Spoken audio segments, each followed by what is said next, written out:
Hello, everyone. Welcome. My name is Daniel Moyer. I'm a sales support trainer here at SimpliPhi Power. So we're just going to wait for a few seconds here as we wait for people to kind of trickle in. We're kind of finishing up the year here. And so what I got for you guys today is a new training that we've had on the deck. I've been working on for a while now. It's going to be off-grid living with SimpliPhi Power. Now, one thing you have to realize is solar photovoltaics and energy storage got its start in the off-grid industry long time ago when we were selling Arco and BP panels and evergreen solar panels that were $4 or $5 a watt, and we were using lead acid batteries in these systems. That's really where it got started. If you think about the first grid interconnected systems for California really didn't come online until the mid 90s, and the idea that you would have home energy storage that Tesla Powerwall really didn't started getting installed until like the 2015 or mid 2010s. So really exciting to kind of go back to our roots. I know off-grid isn't the biggest industry in the market, but we have some unique solutions. That's where a lot of our roots are. As everyone's joining us, again, my name is Daniel Moyer. I'm a sales support trainer here at Briggs Stratton Energy Solutions.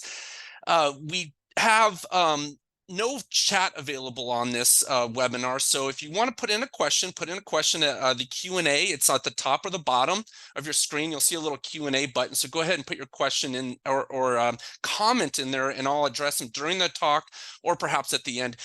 And I'd love for somebody to put in there, has anybody ever lived off grid? And if you lived off grid, maybe where did you live, and kind of what the system looked like when you did live off grid. So again, Daniel Moyer, sales support trainer here at Briggs Stratton Energy Solutions. Really quickly, if anybody is planning to go to Intersolar in San Diego, it's coming up in late, I'd say mid-January. There's the QR code. We're going to be there. We'll be at booth 2835. I do know that if you're looking for a free Expo Pass, not the full conference pass, but the Expo Pass, you can use the promo code NABCEP, right? NABCEP. NABCEP will get you a free Expo Pass, and you can either search for it online. I've seen the NABCEP promoting it on their LinkedIn channels as well.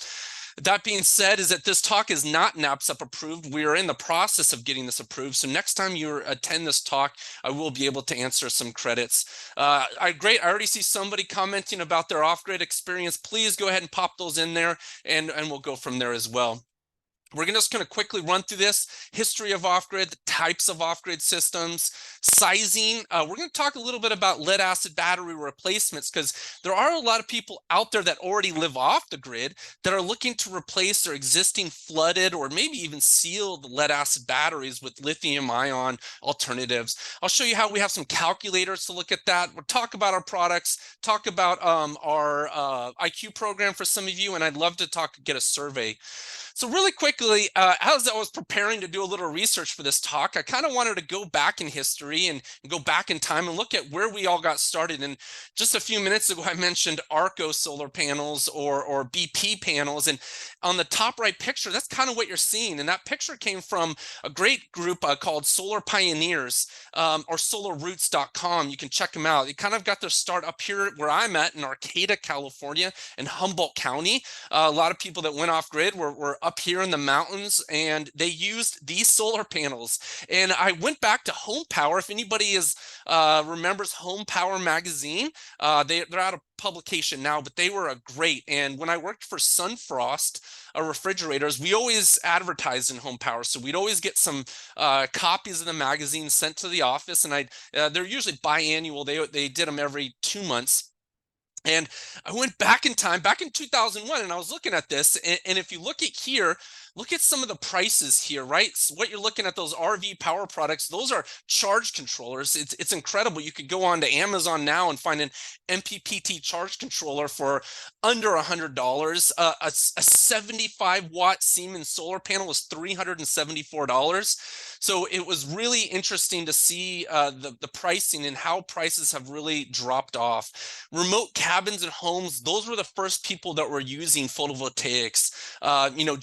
Generators were always part of the mix, because really, if I oversized your system to get you through the dead of winter, it would be way oversized in summer. So generators were always usually leveraged to kind of charge up the batteries when we had a big storm coming through, which is what we have today here in Humboldt County in Arcata, California. And so really what was happening though is, and some people really didn't have solar, didn't have batteries. And they did have a generator. And what would they do? They'd turn the generator on whenever the generator was up and running. They'd have power. Maybe they'd do some laundry or make some food, dinner. Then when everybody was getting ready to go to bed at night, you just shut the generator off. And then when you wanted power, you turn the generator off. And people were tired of paying for the fuel. They were tired of listening to the generator, the fumes. And so that's when they started to leverage some of these photovoltaic systems and then use the generator to kind of augment the system. There's an old Trace inverter there. If anybody's ever used some of these old products, get it in the chat. If anybody is part of the Solar Roots organization or is one of those solar pioneers, please chime in on the comments. I'd love to hear about your story. One thing, and also preparing for this talk, is Briggs Stratton really, in a way, has had a history in off-grid. We made, for the longest time, gasoline-powered washing machines. And really, we started these back in the 1930s. 85% of rural Americans didn't have electricity. And we actually created this washing machine, and we had some unique engines where we adjusted the cylinder heads to fit at the bottom of this washing machine. And we produced this washing machine for over 60 years. And we didn't stop producing them until the mid-1980s. And I was actually alive at the time when this product was stopped. So this is in our company museum at our headquarters out in Milwaukee, Wisconsin. So we really have a long history of product power development, and we're really a company that's going to be able to stand behind what we offer. We're not going anywhere. If you guys happen to go to Intersolar coming up, well, one, there's no solar panels anymore, hardly. It's all battery companies, and a lot of these battery companies have just popped up overnight. And one thing between the history of SimpliPhi Power and Briggs Stratton, we're not going anywhere. We have a long legacy, a history of working off-grid, and we're here to support you going forward. So say you got a piece of property, you want to get out of the city, you want to live up in the hills, and you may be off-grid. This is a picture of definitely an off-grid system. I don't see any power lines in this picture. And so what does it look like? You know, you may have power lines near the property that you just bought that you're looking to put in a cabin or a house off-grid home. And it may be a lot of money to bring grid power to the site, to the house. But it also is going to be a lot of money to provide a photovoltaic system at the house to provide that off-grid living. So you got to justify those costs. It's maybe 30 grand to bring the grid onto the property, and maybe 30 grand to provide an off-grid photovoltaic battery backup with generator solution. And that's kind of conservative. You can certainly spend a lot more money than that. So if you do have power lines somewhere at the edge of the property, usually what they're going to charge you is you're going to have to get an electrician to trench, and you're going to have to trench your right through your property, your brand new pristine off-grid property, to bring the power lines to the home itself. And you might be able to do an overhead as well. And they usually charge you per foot, per linear foot for this. And I've seen the cost vary widely of what that's going to look like. $12 a foot, right? That sounds like a lot, but you got to rent the trencher. You got to rent the people that work the trencher. You're going to have conduit. You're going to have what, 2-aught or 3-aught cable, and not just one cable, right? You have to have L1, L2, the neutral, the ground. The ground probably won't have to be, is not going to be 2-aught or 3-aught, but that gets really expensive, especially if you start to look at how much some of these materials cost now. Perhaps there is power lines near the property, but the utility company says, you know what? our lines aren't capable of handling your home's load. We need to put in a new transformer. They might charge you for that. Again, I've seen the costs vary widely for this, and some of the estimates are $3,000, but I've seen certainly up to more than that as well. Whether you're doing overhead or underground as well, that can affect the cost. And it could be quote unquote what's nearby, right? If you have a large piece of property and it's a mile, 2 miles, that's not necessarily nearby, but it may be that the utility lines are close to the house, the property, and it may be cheap and easy and also fast to construct. So if you just bought this property, you want a cabin, probably want to start enjoying your nice piece in the country soon, and it may take a long time for utility to be brought to the site, whereas it may be quicker to actually just have an off-grid system installed. If there's no nearby connections, right, it's going to be expensive and it's going to take a long time to get the utilities brought to the site. Maybe that your property is surrounded by other people's properties, and there may be zoning laws perhaps that don't even allow you to go off grid. You have to check your jurisdiction.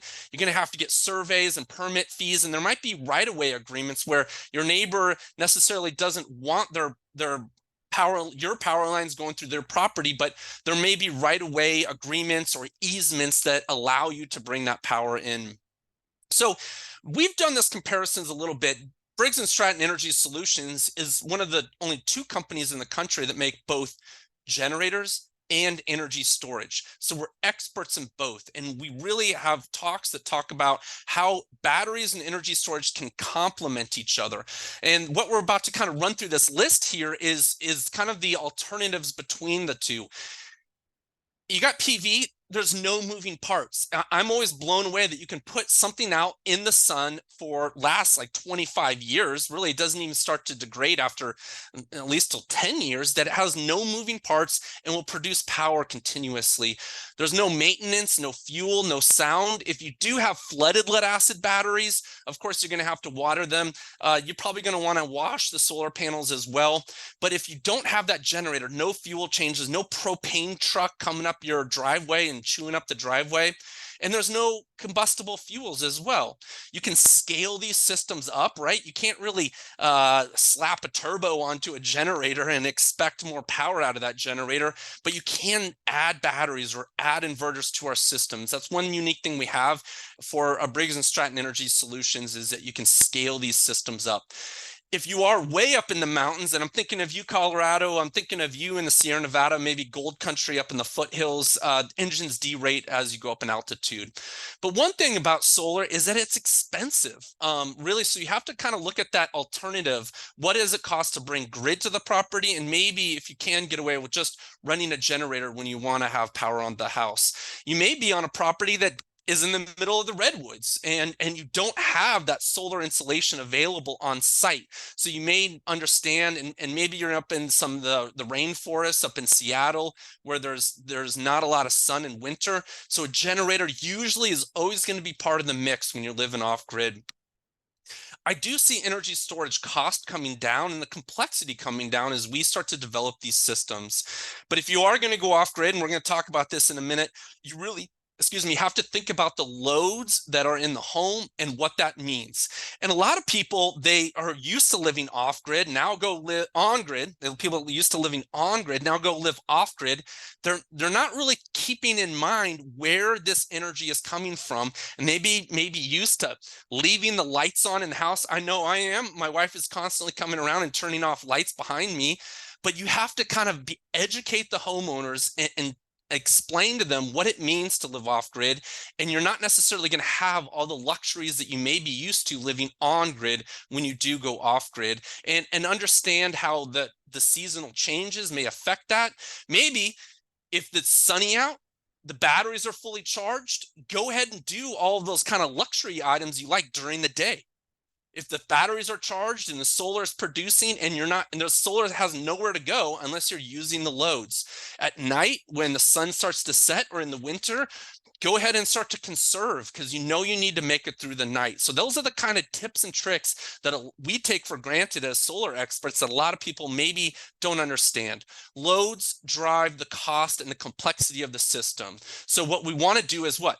use gas. I mean, I know, I understand. I'm one that always wants to get us off of gas. And when we're talking on grid, we want to kind of remove ourselves from those gas appliances.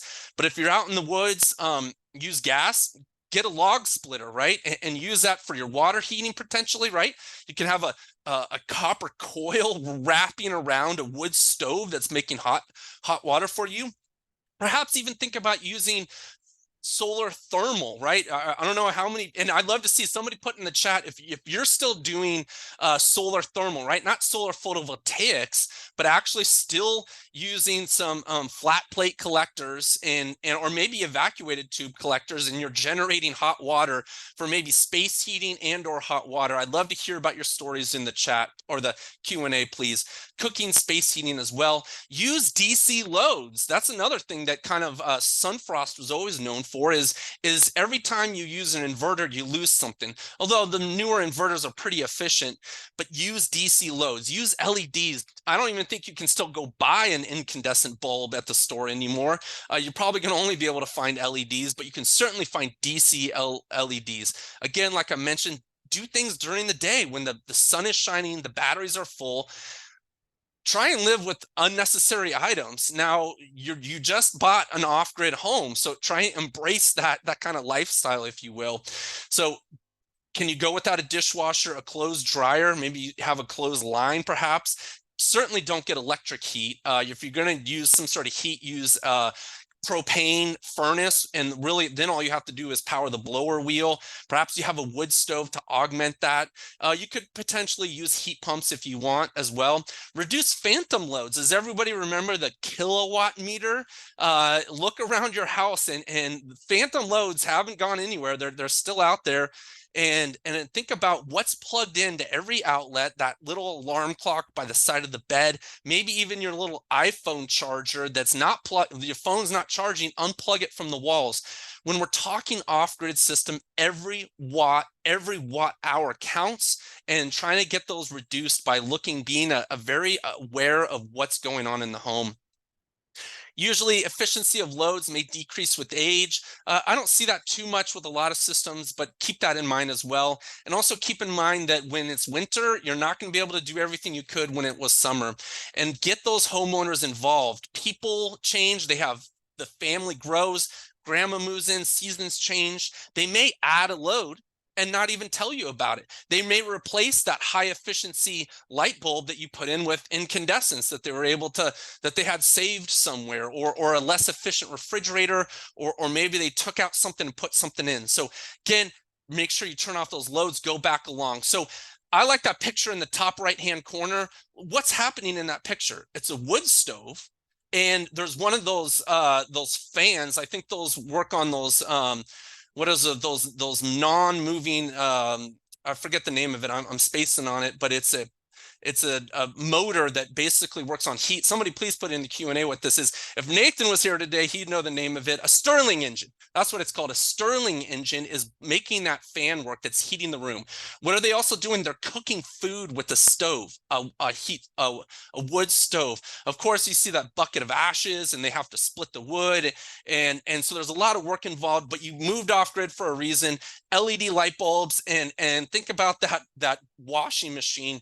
So instead of using your Briggs Stratton reliable motor, you got to use a pedal bike right there for your Biko washers. That was really fun. There was a great article found on ourtinyhomestead.com. Check them out in the links and take a look at them. So as we're starting to think about the types of off-grid systems, one of the basic systems, and I've seen this really popular at Intersolar now, is the Yetis, the Goal Zeros, kind of those systems. And we kind of have something similar to that. It's a little bit different application. And I'm going to talk a little bit about that. It's called the emergency kit and the Jenny kit, and that's in the top right corner. But also think about little radios, little lanterns, right? These essentially are off-grid systems, right? They have a solar panel, a charge controller that prevents the solar panel from overcharging the batteries. It has a battery and it has a load all built into it. These are kind of the simplest ones that you could possibly imagine. One other idea for off-grid systems is the direct. There is no battery. Really, the the system is only going to work when the sun is up. And we see this a lot in water pumping. So what we have here is kind of Alt-E-Store, which is a great distributor. They're out in Massachusetts.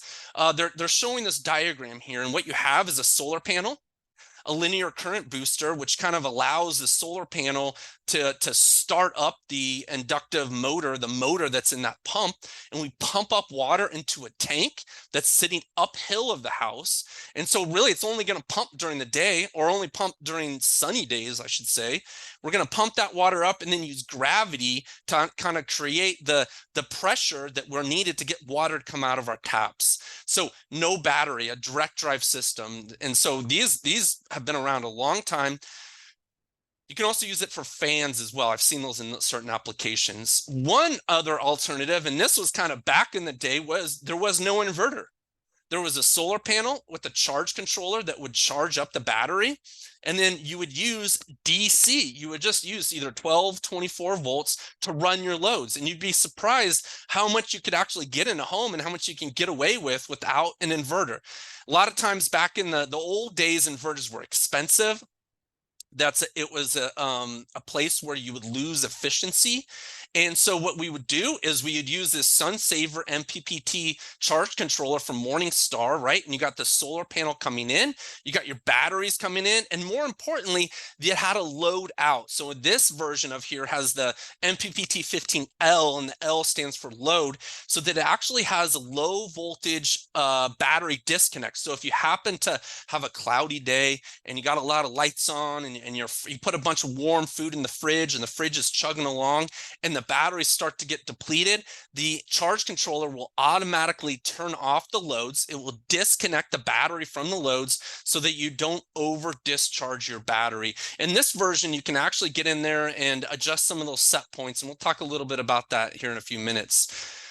Really, that's not that common anymore. What happened is inverters became a lot less expensive. The quality of the inverters became better. Because of like Energy Star government mandates, did your regular refrigerator from Sears, which Sears was still around back in the day, your Kenmores, your Whirlpool refrigerators, they went from using 2 kilowatt hours a day down to like 1 kilowatt hour a day. So we didn't go and use DC loads. We started just to use inverters and do a whole home AC system. So similar to what you're looking at here is we have a solar panel using that same charge controller to charge up the batteries, and then we're combining the batteries into a battery combiner. That's a Midnight Solar combiner there.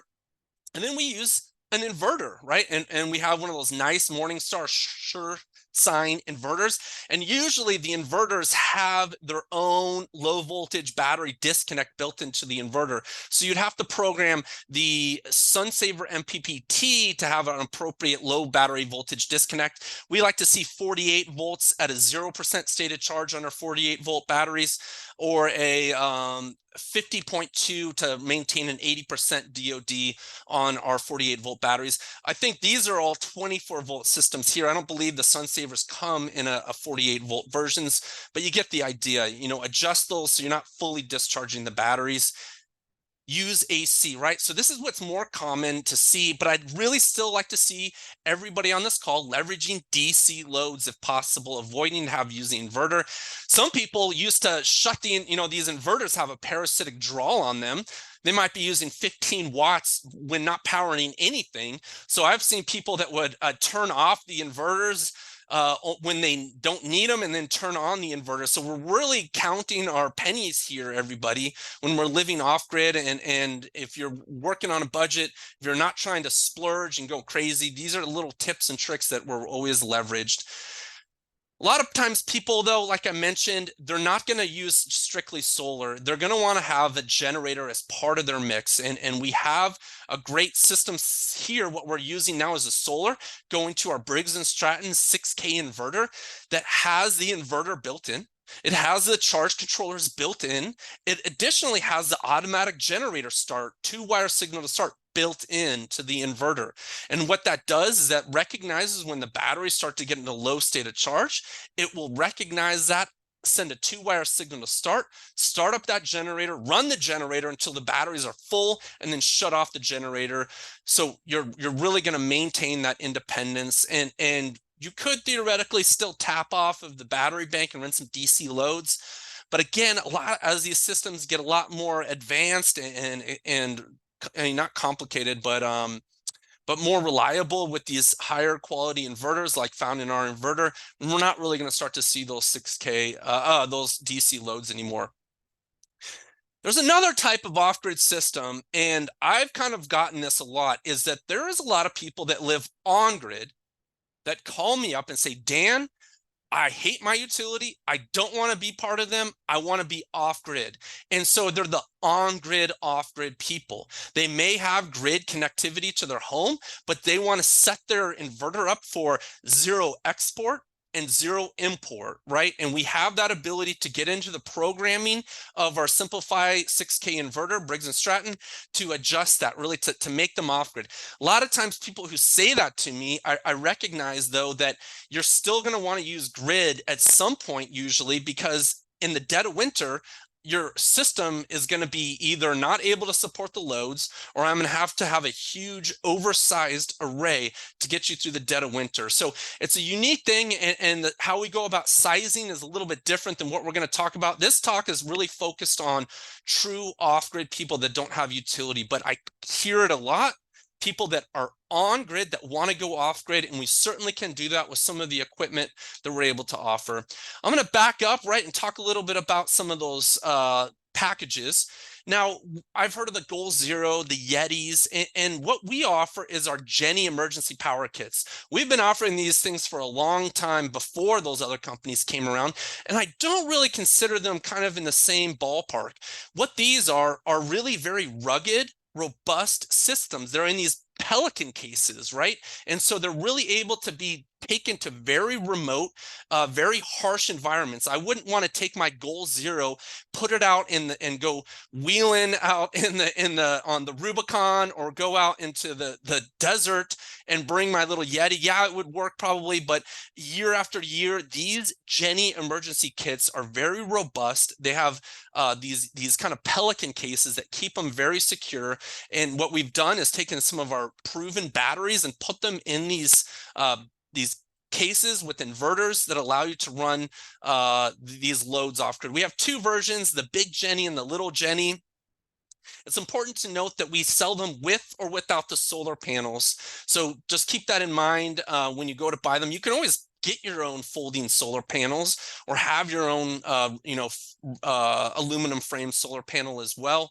But they're really great. They have the inverter, battery, and charge controller all built in. They have little USB ports, so that's a DC load, right? If you're not using a little wall adapter, you can have some DC loads like your computers, laptops, phones as well. So we're going to talk a little bit how to size for off-grid. One of the first things you have to do is, and I mentioned this earlier, is that the loads dictate the size of the system. So what we're going to do is first figure out, well, how much power and energy is required by the loads in the home. We're going to then figure out how many batteries, what size battery, and how many batteries are going to need for the system. We're going to figure out how big of a photovoltaic system you need, how many solar panels really you need. Make sure that the charge controller can handle said number of solar modules. Make sure the inverter is able to provide the both surge and continuous requirements of watt requirements of the loads that you picked. And we're going to talk a little bit about sizing wire and balance of systems. What you're seeing on the picture here is a great off-grid system. This is our access system.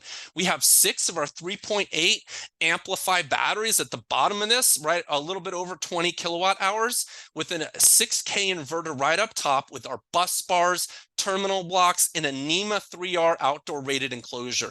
If you're living off grid, it's probably a cabin or some sort of smaller structure. Who knows? Maybe you have a mansion in the woods, but this can go outside, right? So you can put it outside and then run your AC kind of loads inside the home. So this would be perfect for a cabin right there. plug and play access system. Reach out to one of our sales application engineers and help you kind of vet your system. We could additionally only put 4 batteries in this. You might not even need the 6 batteries, and we're going to look at what that looks like here in a minute. So what I did is we have calculators online, and there's frankly a lot of calculators out there that help you estimate the electrical load. Alt-E-Store, who I mentioned earlier, has these load calculators. But what would I want in my cabin, right? Well, I would want a TV. I'd want an LED light, and I'm probably not going to have 10 LED lights in there, but I kind of use the LED light as kind of a placeholder for phantom loads, other things that are on the system to kind of make sure that I had enough kind of buffer for me. I'm not going to probably have all 10 of those lights on at once. And if you notice, I'm only watching TV for 4 hours a day. I'm only having the lights on for 8 hours a day. I'm only using the microwave for 15 minutes a day. I got a refrigerator. Keep in mind that some of these refrigerators, right, they kind of come on and shut off. You know, the fridge compressor isn't going to run continuously.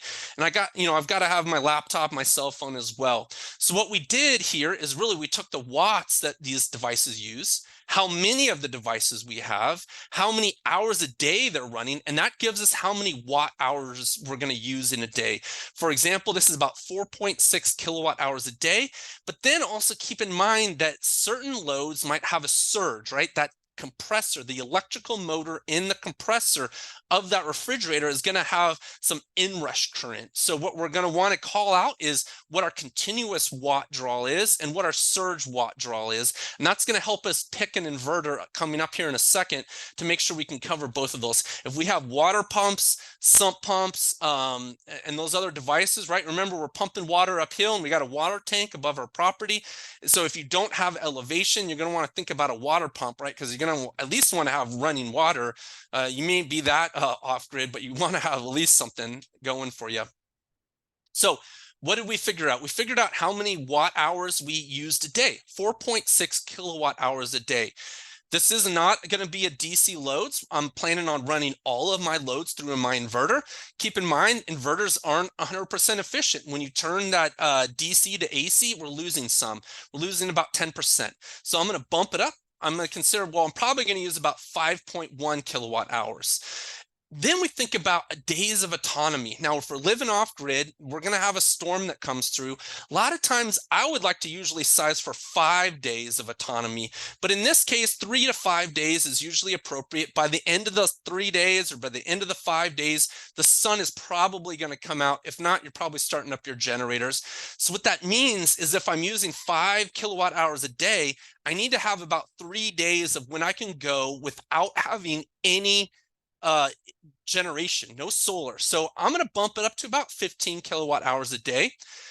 Then I recognize that I don't want to deplete my batteries all the way. We do warranty our batteries for 100% depth of discharge, but if you only drain them down to about 80% depth of discharge, you leave about 20% in the battery, you get a lot more cycle life out of your batteries. And if we were using lead acid batteries, we'd probably only discharge them down to about 50%. So if I know I'm only discharging my batteries down to 80%, I want to take that 15 kilowatt hours, bump it up to about 19 kilowatt hours.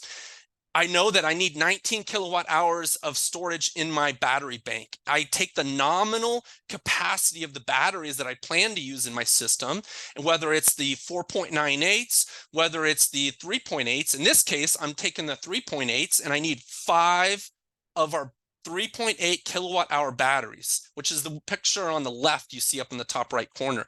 Had I chose to use the 4.98 batteries, right, I would have used probably 4 of them, right? Each one's 5 kilowatt hours, gets me up to about 20 kilowatt hours. Yeah.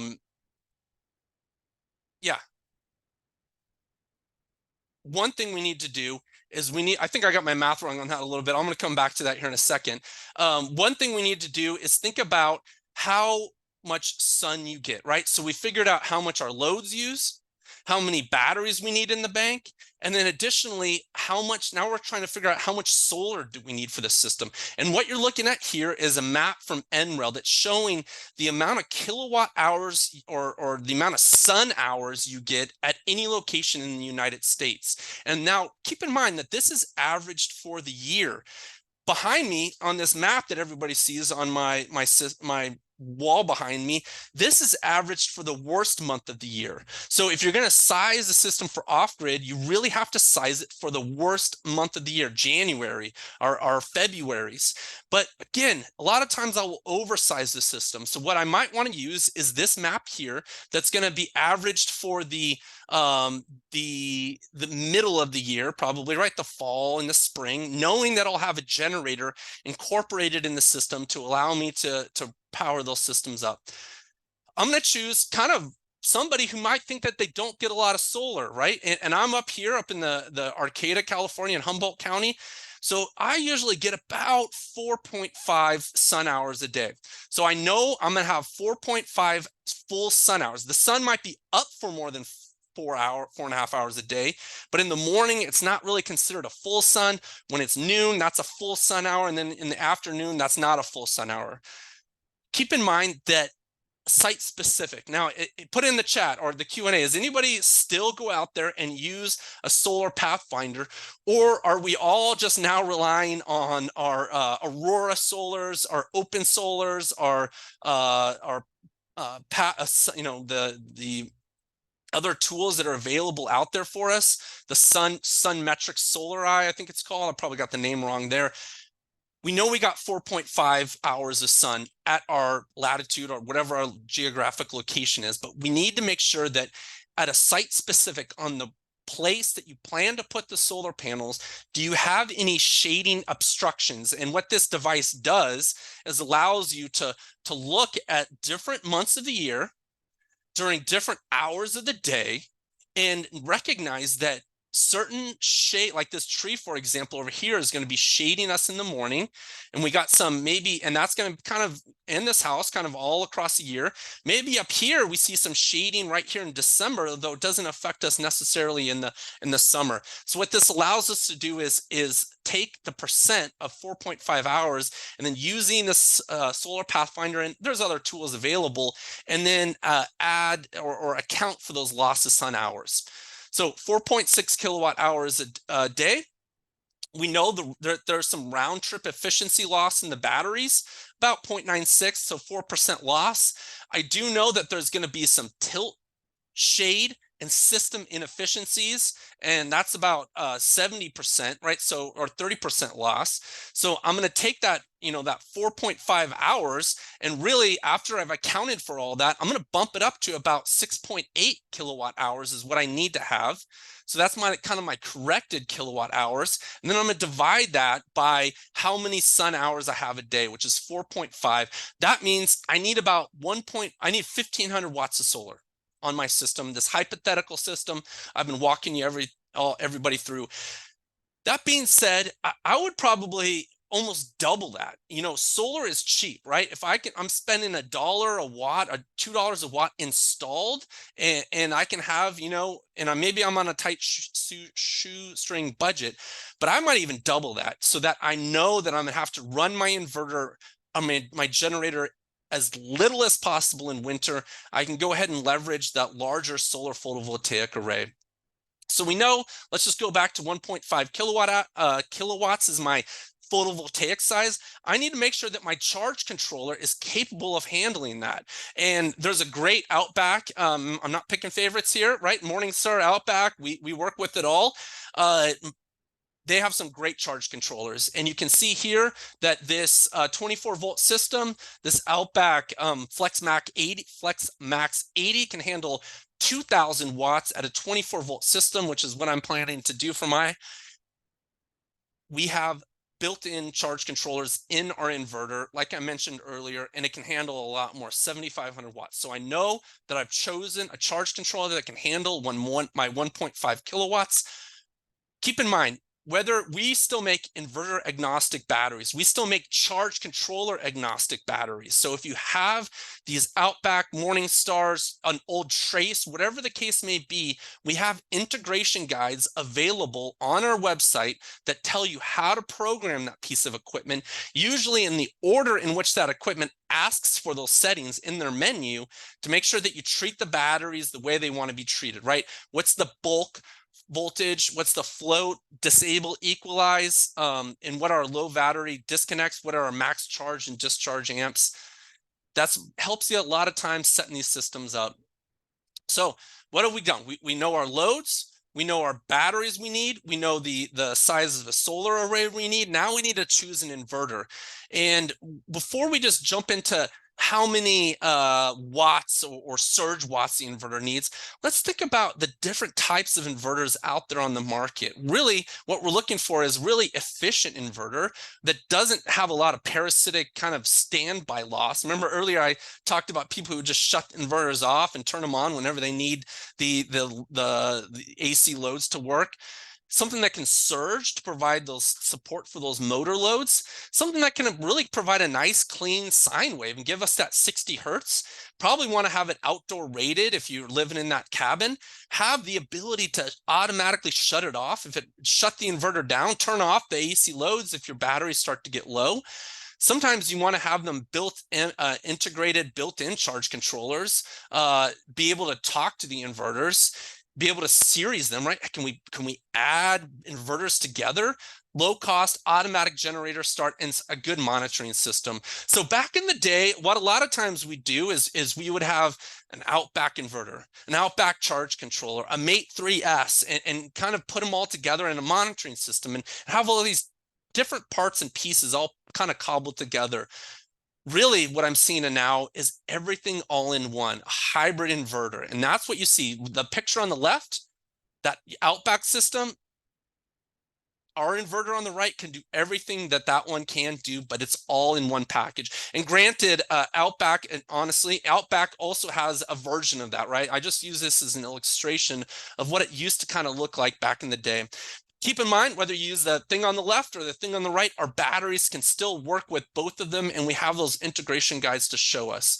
So going back to our loads, right? Remember that at any one moment, if I have all those light bulbs on, if I have all of my TV on, my microwave is running, my fridge is running, the most I can ever use is about 1700 watts. And if it happens to be that the refrigerator's starting, right, the compressor, the most I'll probably ever see is about 2400 watts. So I want to look and to see, make sure my inverter can handle that. I do know that the Briggs Stratton SimpliPhi 6K inverter can handle a continuous of 6000 watts. We're good there.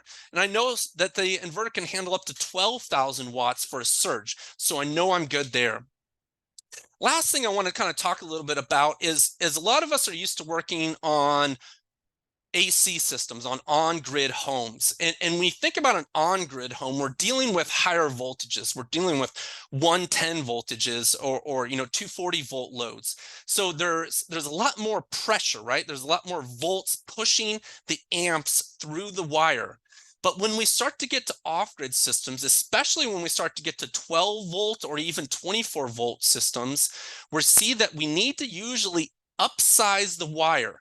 And what I mean by that is in AC systems, you're usually gonna not reach the voltage drop, doesn't come into play as soon as the ampacity. So I worked for Sunfrost.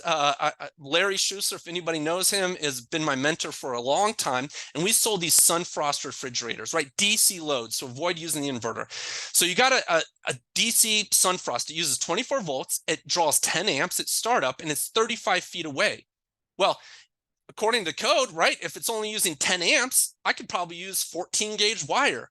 But recognize that if I only have 24 volts of pressure in that wire, I need to actually upsize that wire to 8 gauge, which can handle the voltage drop. Usually acceptable is anywhere from 2 to 5% voltage drop. So I'm now using wire that would otherwise be rated for 40 amps in an on-grid situation for an off-grid situation. And that's another reason why we moved away from DC loads, is that we would rather just have an AC load center and not have to go out and buy a bunch of 8 gauge wire or 6 gauge wire if things are kind of far away.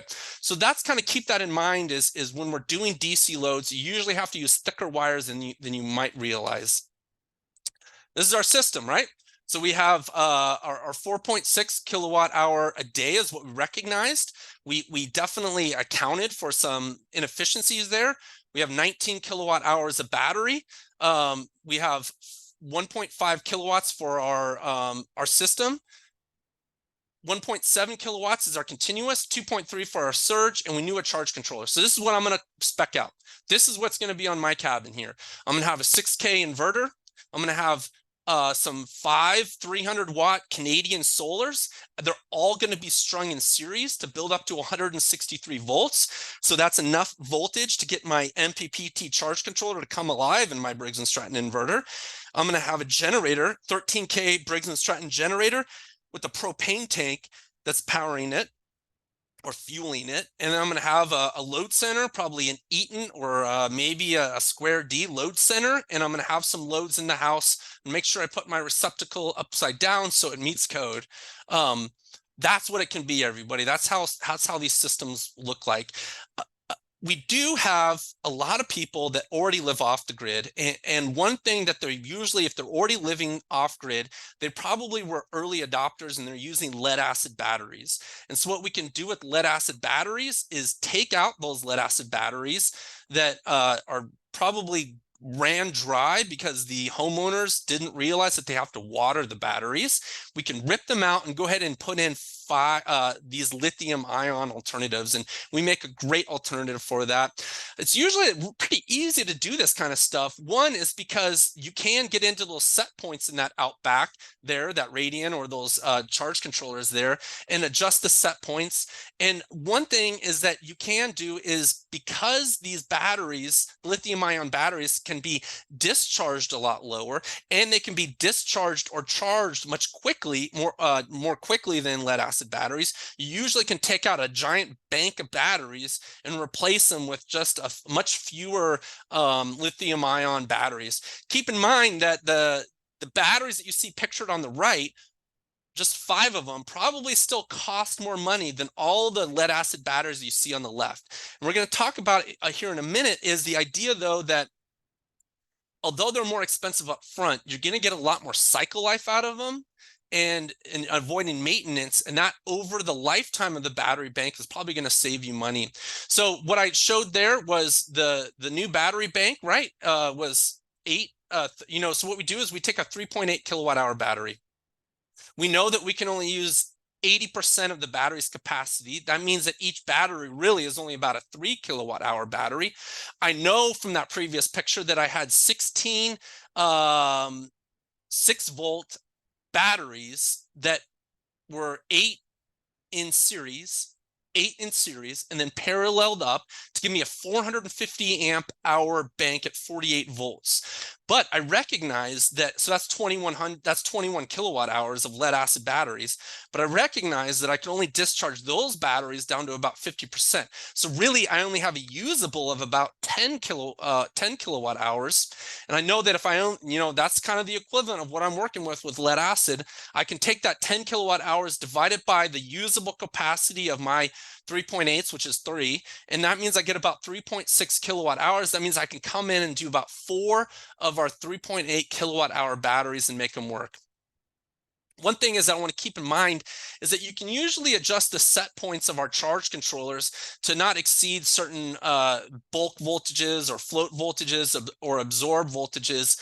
But a lot of times you can't limit the inverter from drawing power out of the batteries. So what I like to use is, in this example, is we have a Radian 8000 watt, and if each battery is capable of 1.9 watts continuous, probably need about 5 of our batteries, of our 3.8 batteries, so that we never exceed the C/2 discharge rating of our batteries. The idea is that take the inverter's nameplate rating 8000 and have at least double that in kilowatt hours or watt hours of our battery bank, right? So I'd want about 16 kilowatt hours of battery banks for that system.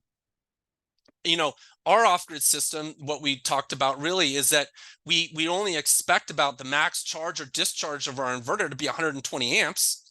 Each one of those batteries was 75 amps. Right, so the C/2 discharge of our batteries is 37.5 amps. So I know that I need a minimum of 3 batteries in my off-grid example so that I don't exceed the maximum charge or discharge ratings of my 6K inverter. In our example, we actually had 5 batteries, so we didn't have to worry about that. So we're good on our system. A lot of that was a lot, everybody. I went pretty quick on that, but you don't really have to remember a lot of that. Why? Because we have a lot of calculators on our website that talk a lot about this. I talked earlier about Alt-E has an electrical load calculator. We do too. Get your phone out, scan this QR code right here. It's going to take you to our website that's going to allow you to look at some of these calculators on the website.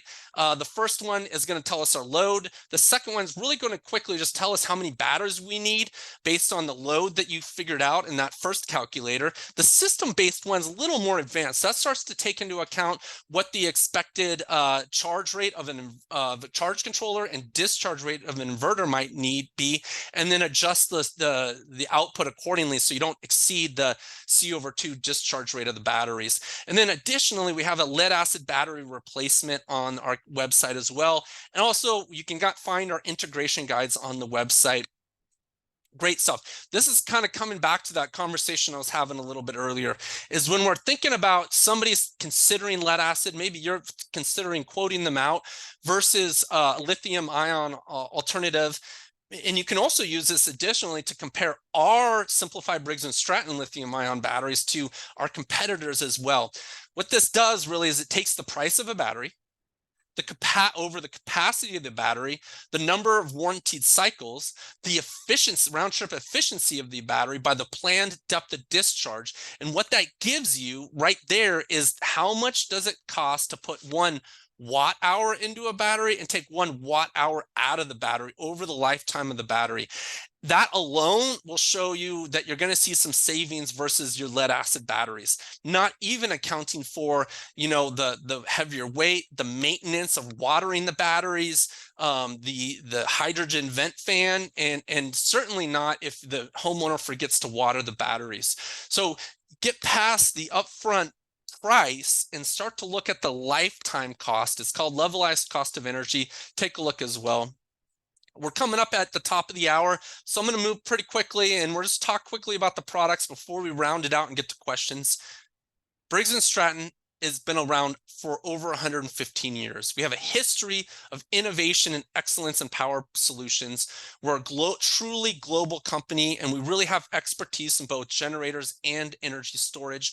We have some amazing products. Now we have, stay tuned because we got even more great stuff coming as well with our committed to technical future innovation. I'm really proud to say we have a great tech support line. If you call our tech support line, I've been out there in the rain, standing on the side of the house, trying to get a system online. I know what it's like to call and have somebody answer the phone for you. So we're there to help support your company. If you are going to have one of these off-grid systems, and these systems are absolutely warranted for off-grid. Not all of our competitors warranty for off-grid use. We do. And additionally, we have a 15-year warranty on the SimpliPhi and SimpliPhi batteries. Those are the communicating battery. It's still a 10-year warranty on the Phi battery. These batteries have 15 years, unlimited cycles at 100% depth of discharge with no throughput clause. So you can truly discharge them all the way down to 100%. I do like to see a discharge them only down to 80% depth of discharge. And if you do that, really what you're going to see is about 10,000 cycles. If you do discharge them down to 100%, you should still see a 70% retained capacity at the end of 15 years. And we're one of the few companies that's been around longer than our warranty has been in place. We're really proven. Safety has always been a big concern of ours. LFP, lithium ferrophosphate, that's the chemistry we've used. We've always used from the very beginning when people were still using cobalt. I see this changing a lot. A lot of people now use LFP in the industry, but we're still leveraging the cylindrical cell form factor as well. We're very proud of our 9540A testing report that showed exactly how safe these batteries can be in a thermal event. Home is a haven, right? These are market drivers. Really, people live from home, work from home. A lot of these kind of pertain to grid tied situations, but I wanted to just talk about them. Electrical infrastructure needs investment. By that, I don't mean that the grid maybe isn't up to the power lines in your neighborhood aren't about to fall down, but as we start to electrify our transportation, as we start to electrify the heating of our homes, we're going to need distributed assets on homes, right? Batteries either in front of the meter or behind the meter to help support the demand. As we start to see what's happened in California with the new net energy meterings, you really can't install solar alone on a house in California and see a financial return anymore. By the time they see their money back, right? If you're exporting to grid and getting 2 cents a kilowatt hour, but you're importing from grid and getting charged 50 cents or 30 cents a kilowatt hour, you're never going to make your money back. The system will age out by the time you see a return. So we have to start leveraging batteries on homes to capture that solar production during the day, discharge it to home at night. So really, in a way, we're seeing these homes, even grid-tied homes, start to go off-grid. Climate-related disasters. I would also argue sabotage, the idea that somebody with a rifle can shoot up a substation and take out power to half the grid in a state is pretty crazy to think about. And there's a lot of subsidies available for the IRA. Talk to your tax professional. I don't believe a lot of those apply to off-grid, but for on-grid, 30% on battery systems alone without paired with solar, and you can also pair with solar as well.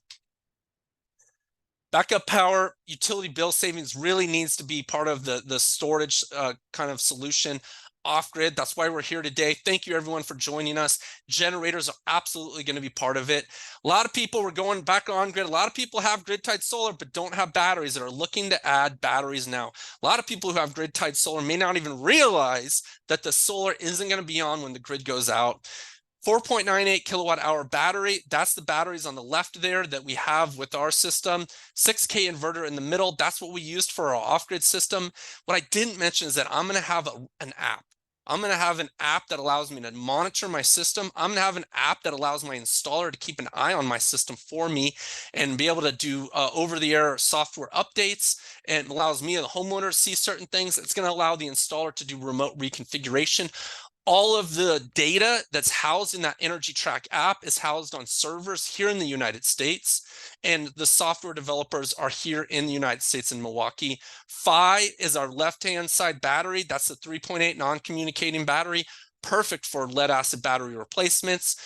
SimpliPhi, SimpliPhi batteries are in the middle. Those are for our communication comms batteries that can currently work with Solar products and our inverter. The inverter is on the right-hand side.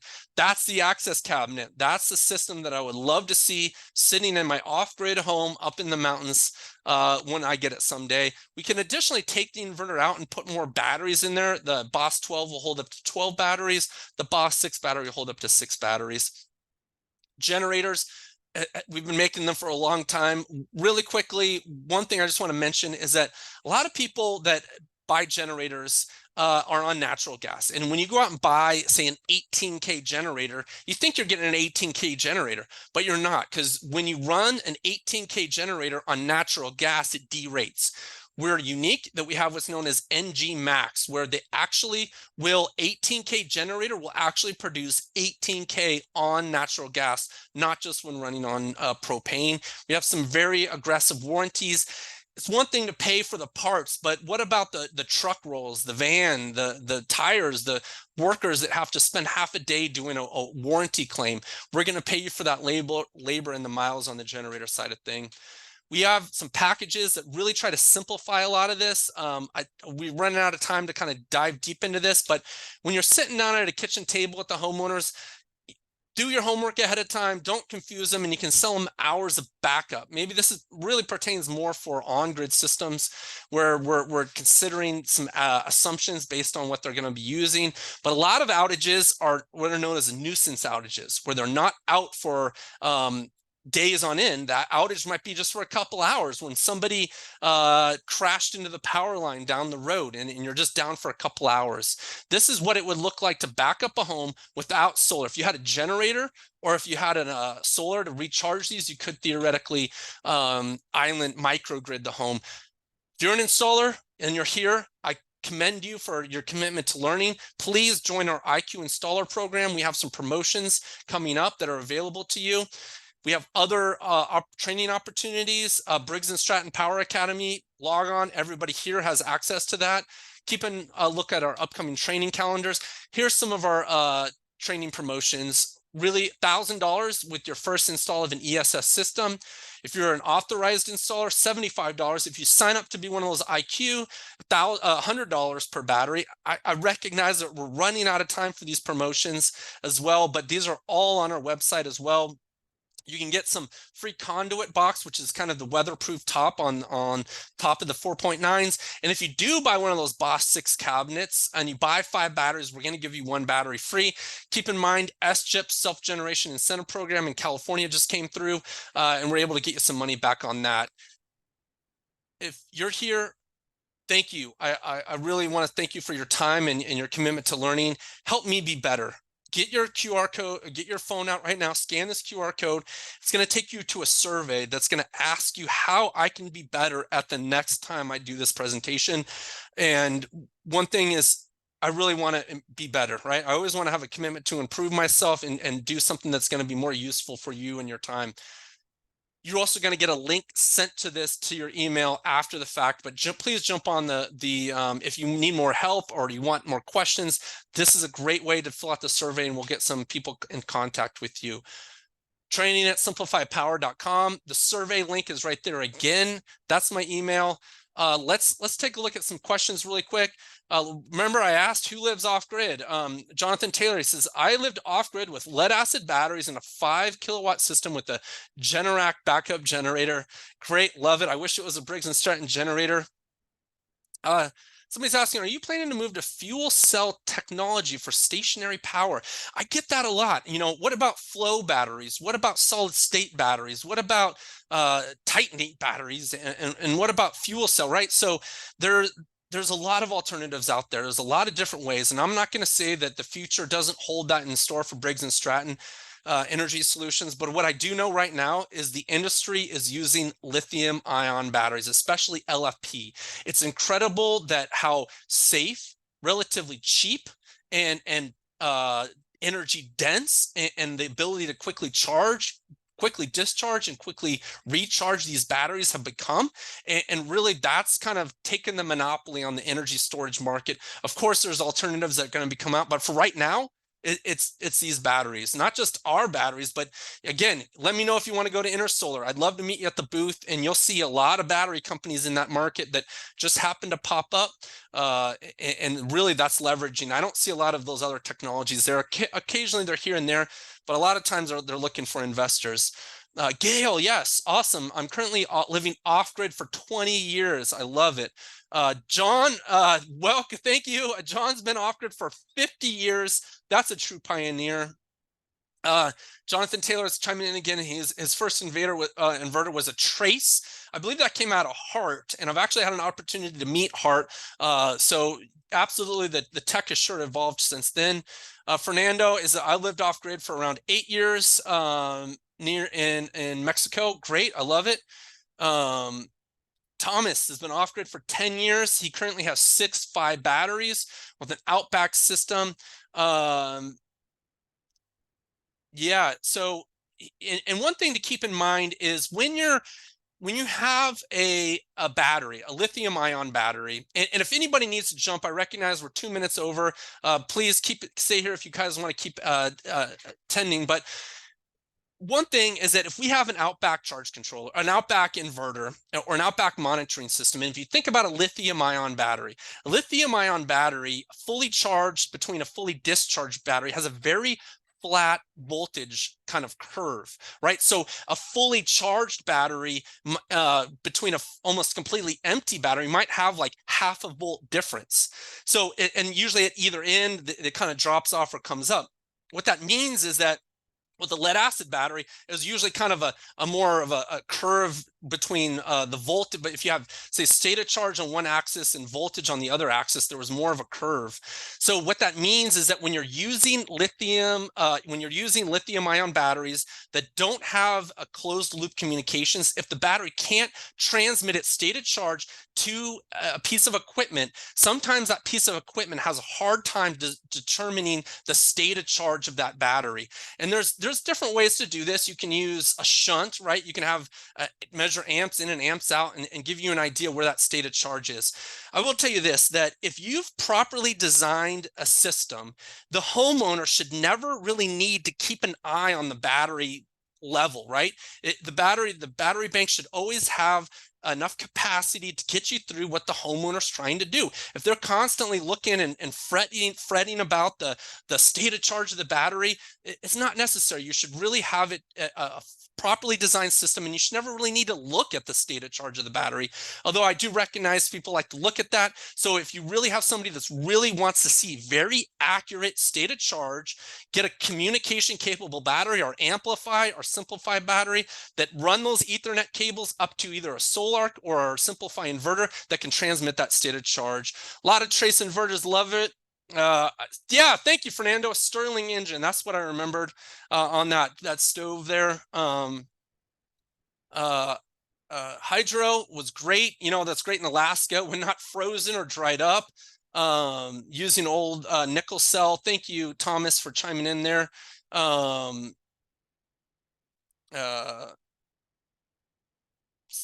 Let's see what else we got. Does Briggs Stratton support products for grid connected system but zero import export? Yes, we can adjust that to not import or export. Yes, email me, training@simplifypower.com, if you want my slide decks. John still using his RF12 Sunfrost, I love. Anton, I use the Solmetric Suneye. That's what I was trying to remember. How do you protect your batteries from freezing? We had just had a talk on that. There's abilities for us to slowly adjust the charge, reduce the charge rate of the batteries using the internal resistance of the batteries to generate heat inside the batteries to warm them up so don't hurt the batteries. Remember, we see these lithium-ion batteries coming in. You cannot charge a lithium-ion battery below freezing. That holds true for all lithium-ion batteries, and we're starting to see batteries being installed all across the country in colder states like the Montanas, the Northeast. We have heating pads available as well. That's going to be a big concern. We have talks where I spend the whole hour just talking about that. John's still using the Solar Pathfinder. Joe lives off-grid in Nevada. They also had a Sunfrost. Love it. Yes, Lloyd, I agree. The PV is undersized for that system. I would probably double it. I'm going to look some more at my numbers for next time. John is asking why the outlets are upside down. According to code, if anybody's, hopefully people on this call recognize that. I think the idea is that if there was, the outlet is upside down. And according to code, from what my electrician teacher taught me, is that if some sort of metal falls inside the soffit, it grounds it out first. Somebody put that in there if they have otherwise. So any outlet is not upside down. It's not code. Supercapacitor is definitely able to handle load. Somebody asked how long and can we add batteries to an existing battery bank?